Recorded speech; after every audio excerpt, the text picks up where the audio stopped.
Well, good morning, everybody.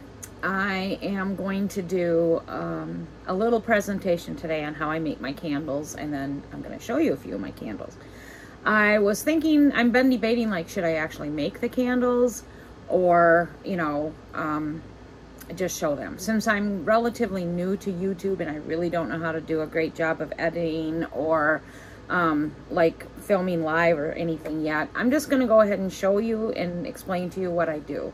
And I mean, how I do it. I'm not going to actually make them. I need to, but I'm not going to, because like I said, I'm not that good at editing. So I just need to get this done because I've been talking about it so long. But anyway, I have a candle shed that I open up on the weekends in the resort that I stay in. And that candle shed is probably, I'm guessing 400 to 500 candles are in there. And all of my candles are made with this little Presto pot. This one small Presto pot. I use, that's my thermometer. That's one of your Bibles of candle making. I use soy wax for the most part, but I also use coconut wax for some. That's what my newest thing I've been experimenting with. But this is what I use. These little pastules, I guess you call them. I make them in increments of either 2 pounds or 3 pounds. So I weigh out either the 2 pounds or the 3 pounds. 2 pounds will give me 4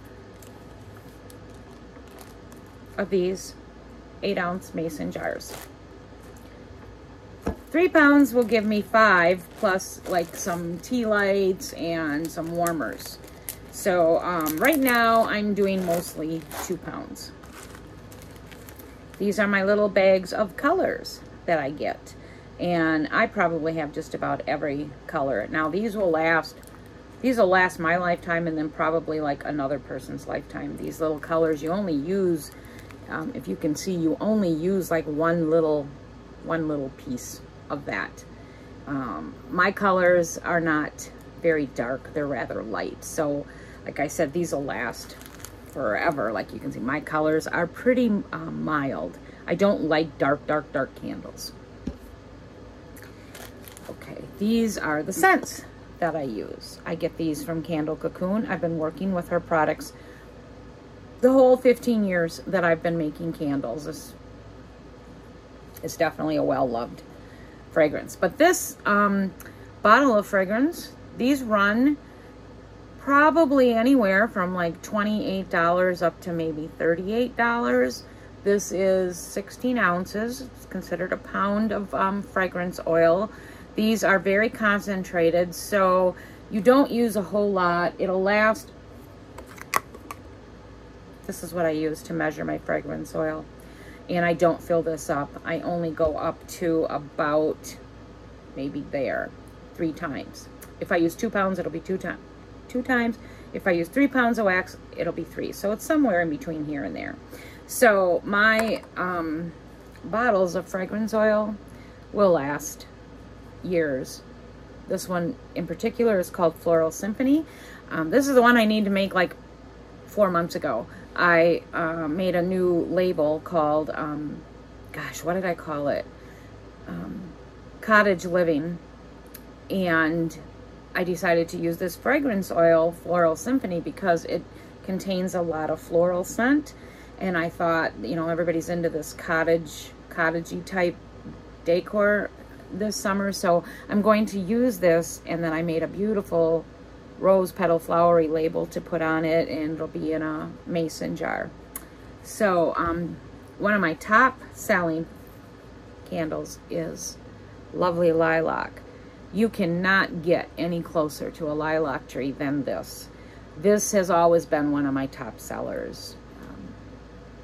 This scent reminds me of my aunt, because my aunt would order maybe 6 to 10 jars of this every year, and I would ship them off to her. This was her absolute favorite.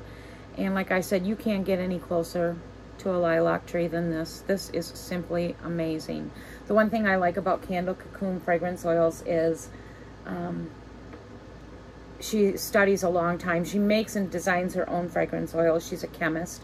She doesn't live too far from me. She's been doing this for probably 25, 30 years. She's an chemist and designs her own oils. So these aren't like, you know, copycat fragrance oils. So they're pretty unique, very concentrated, and like I said, I've been working with her for the whole time. In fact, this is who trained me to make candles. She had an employee that worked with me on the phone. This is when I first, a little bit before I got diagnosed with cancer, I started learning how to make candles because I used to work for the county, and my job was in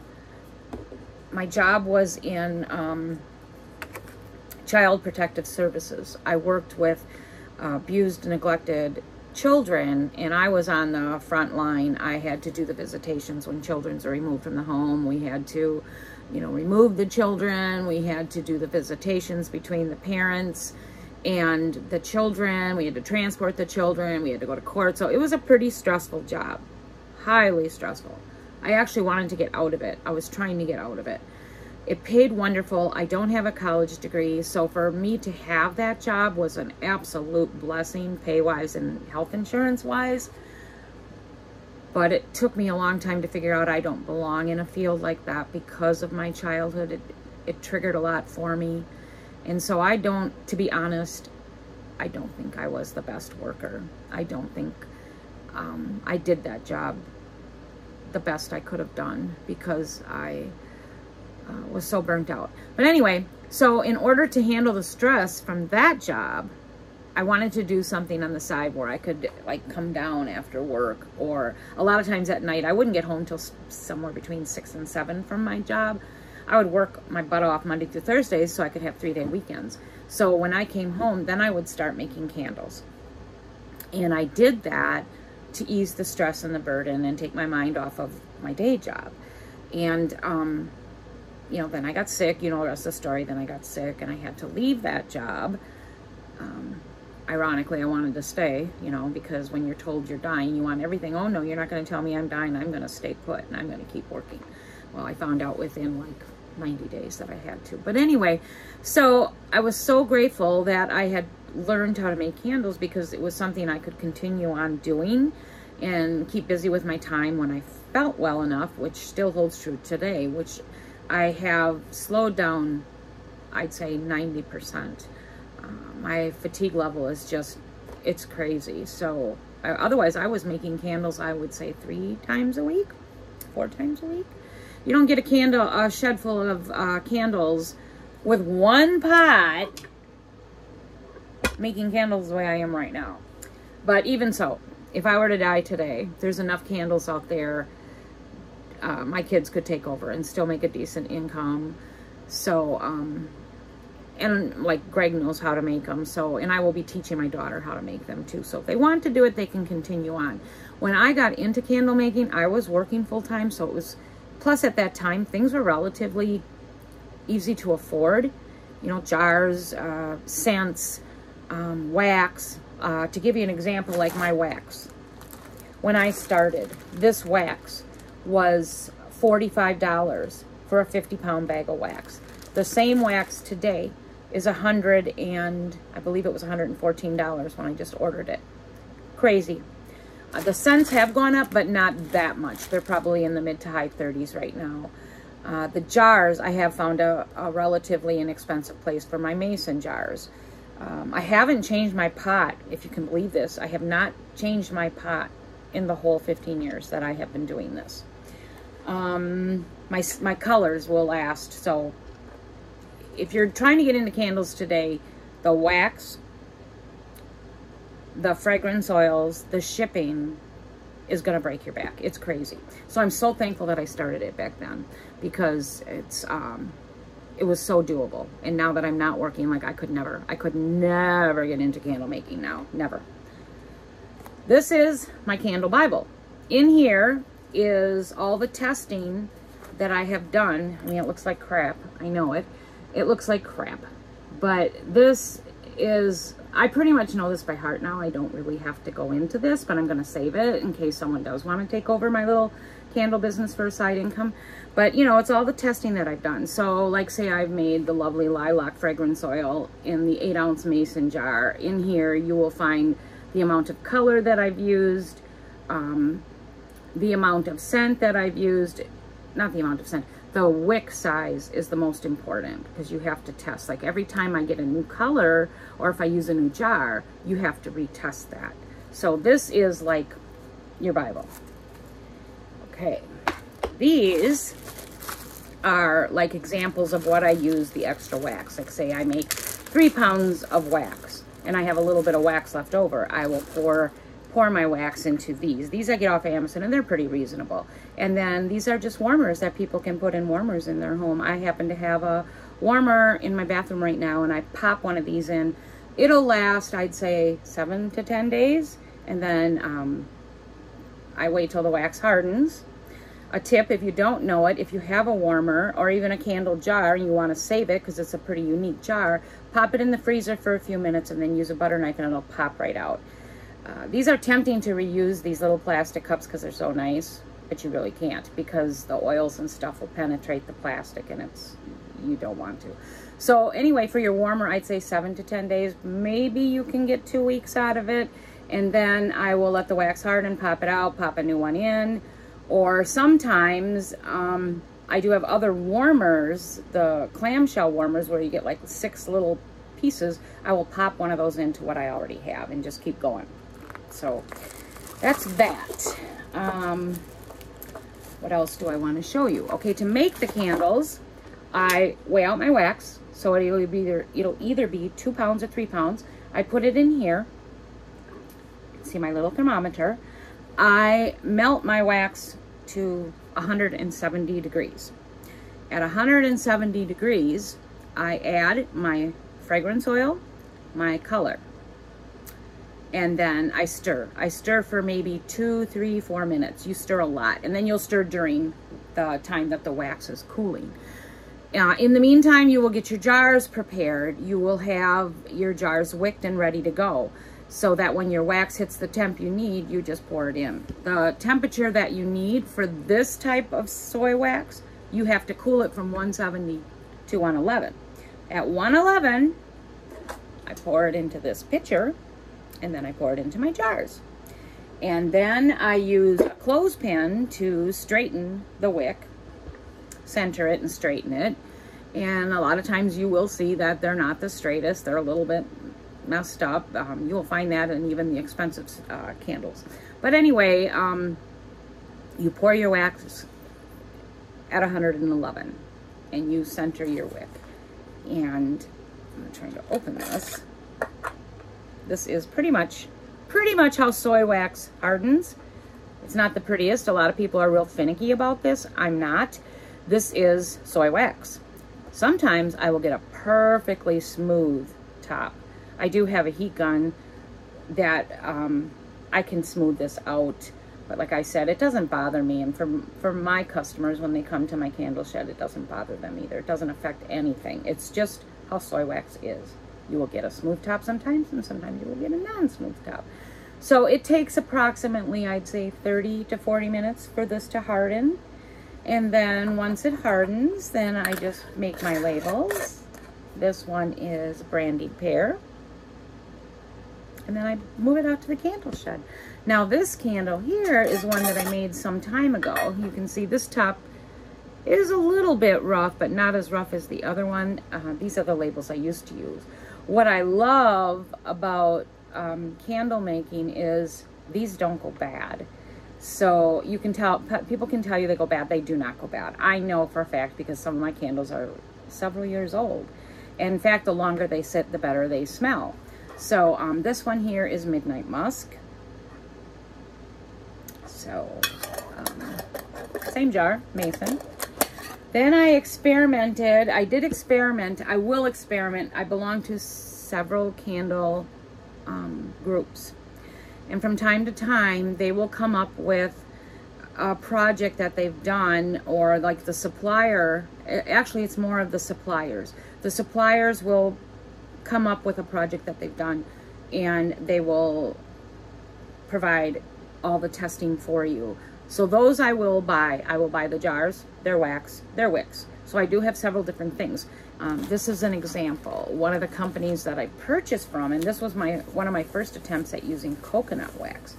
This is a glow in the dark. This is the biggest candle I've ever made. This glows in the dark. Not real like, you know, like it's gonna blind you, but it does. It has a very soft, very pretty glow in the dark. If you can see, it's got the bubbles. So this is coconut apricot wax. This is scented in Volcano, which is a dupe of, I think it's La Brise Volcano, which is a pretty popular scent right now. It's beautiful. It's wonderful. This jar, this is a double wick also, which I rarely do those. I usually do a single wick. But this particular jar, like I said, it's the biggest jar I've ever used. It's a glow in the dark. It's very heavy, very heavy. I only made a few of these. This is my most expensive candle right now. This is $50. This will last quite a while. Coconut wax burns, it burns not quite as hot as soy, but it also burns faster. So this will burn faster than my soy wax. But these candles, when they're done burning, if a candle is made right, your candle should burn all the way down with nothing left on your sides. Have I had candles that have not behaved perfectly? Absolutely. If that bothers people, I tell them to let me know. They can get another candle or I will refund their money. But the majority of my candles have been tested and they will burn all the way down with nothing. So your cleanup is minimal. This candle in particular, this jar is kind of unique, so I don't know what you would use it for. Maybe cotton balls, Q-tips, whatever. You really can't use these for like food products because, like I said, the wax and the scent will go into, well, this is glass, so this might be able to be used. I can't tell you 100% if it could. I probably would not. Unless the candy was wrapped, then I would. But I wouldn't put anything in here that's not wrapped. So that is one of my newest babies. And then this is another example of a coconut apricot wax that I've done. You can see this is a little bit dusty on the inside. It's been sitting in my kitchen. But these, I call them the metals. These are a 4-wick candle. All of the testing and everything was done with this. So all I had to do was buy the supplies and then make this. And these are actually my favorites. I don't know why, but when they burn, they're beautiful. It's a 4-wick. These burn, I'm guessing, about 30 hours. That green one I just showed you, I'm guessing it's going to be between 80 and 100 hours. So this one doesn't burn real long. These I'm selling for $25. And what's nice about these is you can use, this is another reusable container afterwards. You can use it like in your bathroom or something, or like I said, wrapped candies, cotton balls, Q-tips, supplies, that kind of stuff. I've really enjoyed these metals. These are made, I believe these came from India and they're handmade. How the heck they do this, I have no clue. How do you make something like that? I don't know, but that's what I was told by the supplier. And then they also have it in a black, and then they also have it in a another color like this, but stamped. Now I can figure out how they did this stamped, but I cannot figure out how you can hand make these kind of things. Well, maybe you get it real hot and then mold it. I don't know. But that's, again, coconut apricot wax. It was something where all the work was done for me. So all I had to do was buy the supplies and then make them at home. And I love working with coconut apricot wax. What I like about that better than the soy is that you heat it to 200 degrees, add your scent and your color, and then you pour it. So there's no waiting. When I use my soy wax, I have to heat it to 170, and that goes pretty quick. But coming down from 170 to 111 takes a long time. At least, I'd say between 20 and 30 minutes. So, and you don't want to screw that up, because if you go past 111, your wax will start to like get slushy and whatever, and then you ruined your candle. So you don't want to go past below 111. So you really got to watch that, and that's a pain because it's a process. It's about between 30 and 40 minutes, depending on weather and stuff too. So the thing I like the most about the coconut is you get it to 200 and you pour it and you're done, and it's amazing. But if I were to switch over to the coconut apricot wax, which is way more pricey than my soy wax, I would have to retest all of the scents that I've done because it's a new wax, and I'm not up to it with my health and all the work I put into these. I'm not up to it. I carry probably more than 60, 70 different scented candles. So you can imagine that's a lot of testing and a lot of work. So I'm not going to do it. I wish there was a way to figure it out, but I mean, you could do it, do a half-butt job and just guess and then sell it, but I'm not going to do that. And let's see, one other thing I want to show you. The wicks that I use. I use cotton CD wicks. I pretty much, like I said, pretty much know now. Like, say I get a new scent from this lady, which I did. I've gotten a couple this year. I think she made 3 new scents. If I get a new scent, I pretty much know exactly what wick to use for my mason jars, because I've done this so long and I know her products. If her scent is heavy, like to give you an example, raspberry cordial, gosh, I've got a couple other ones, raspberry cordial, I can't think of them right now, the names of them, but I have three scents. They're thick and they're heavy, and you would use a bigger wick, but it's not anything you would understand unless you did it. Like her scented oils, like you know, like Floral Symphony, it's just a light scent, so I know exactly how to wick it and I don't have to test anymore. But when she puts out new scents, if it's, like I said, a thicker, and you can tell because you will get less product in your bottle, you know, like, so maybe instead of your oil being up to here, it might be down to here because it weighs more. So that's one thing. When the heavier the scent, the heavier the oil, I have to use a bigger wick to suck that up. Okay, so what else do I need? I don't think there's anything else to show you. I think I've explained to you how I make the candles, how long I've been doing this, the 2 types of wax I use, soy, 100% soy, and then I use some coconut apricots. I will use, like I said, if one of my suppliers comes out with a new jar that I absolutely love and a new oil, and they've done all the testing, then I will buy that supplies and then I will make that candle. It's usually like a limited edition. So when it's gone, it's gone. Because my mainstay is my mason jars, and that I will stay with until I die. And she has no intentions of going out of business. She just bought a warehouse and is getting even bigger. And I believe she's probably in her 50s, so I'll end up gone before she's gone. But like I said, I hope that I know my daughter has an interest in pursuing this as a part-time, just part-time. She's got her doctorate, so it's not like she needs the money or anything, but she does enjoy my candles and she does enjoy burning them, and she would like to do this. So when it comes time to pass the torch, she probably will take this over. And what's nice is she won't have to buy much of anything because I have it all. And like I said, a lot of these, like wicks, these wicks, I will show you that before I end my little. This wick right here, I can't remember how long these are, 12 inches maybe? Yes, 12. But these wicks, you can snip these every time you make a candle. So out of one wick, I will be able to do 3 to 4 jars. You just need the little tabs on the bottom to re-tab it. You'll just need these, which I have these everywhere. So, you know, those are very affordable. The wax and the scents are killer. And so that's it. I think I've covered everything. How to make them, how I make them, the supplies I use, and showed you a few of my babies, my masons. I always call them newborns after they're made.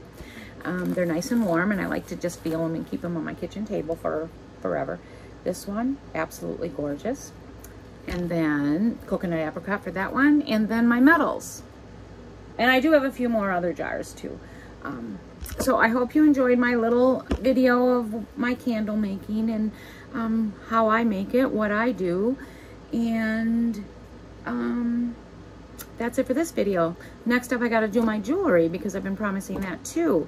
So that's it for today. Have a great rest of your week, and we will see what's up next. Oh, and don't forget, if you haven't subscribed, please subscribe. Please share. My goal is to get to 500 because YouTube's new rules are once you hit 500, you can become monetized. So that's my goal. I think I'm at 316 right now. So please subscribe, share, Have a great week.